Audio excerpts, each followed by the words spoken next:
If you're a content creator trying to use live streaming to connect with a broader target audience and your live streams just aren't getting any views, there might be a few reasons for that.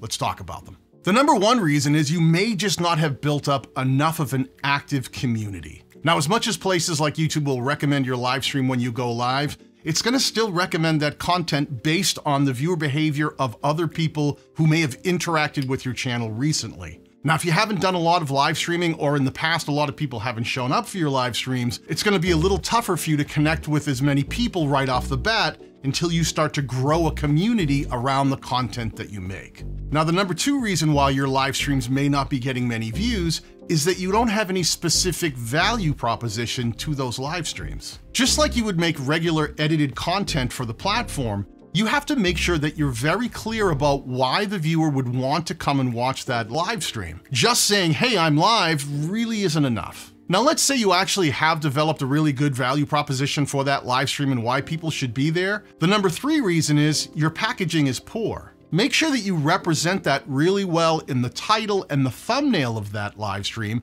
so that people can recognize it at a glance. Try to avoid live stream titles that are things like episode number 6 or come join me live. Think about creating compelling packaging around that live stream that talks about a specific topic that viewer might have a chance to become invested in, want to click and watch your live stream. Now, the number four reason that your live stream may not be getting very many views is that you don't build for the replay. Replay views can be tricky because if people aren't there for the live event, they don't really want to sit through you talking to the people in the chat or taking too long to get to the point. They want the value that they saw that was promised in the title and the thumbnail as quickly as possible. That leads us to the number five reason that your live stream may not be getting as many views as you'd like. You're focusing on the immediate attendees of that live stream too much. Just talking to the chat. For people who weren't there and you just keep talking and talking to the people in the live chat, in the replay, that can really push people away. That brings us to the number six reason why your live streams might not be getting many views. And that's because you're not spending enough time with the people in the live chat. That balance is so important, making sure that people that are there in the moment feel like they're being interacted with, but yet doing it in a way that it provides value for people who watch in the replay. Find that effective balance, and you can get a lot of views not only right when you go live, but afterwards when that video gets posted and published as a replay. One of the things that can really help do that is using a questionnaire, something that you can post as a link that people who are watching in the live stream can go in and ask questions beforehand and during your stream. I actually made a video here on the channel that I'll link to that shows you exactly how to do that for free. Another reason why your live streams may not be driving many views is that they all look identical from the outside in. Make sure that you're building those live streams to be unique and different from the previous ones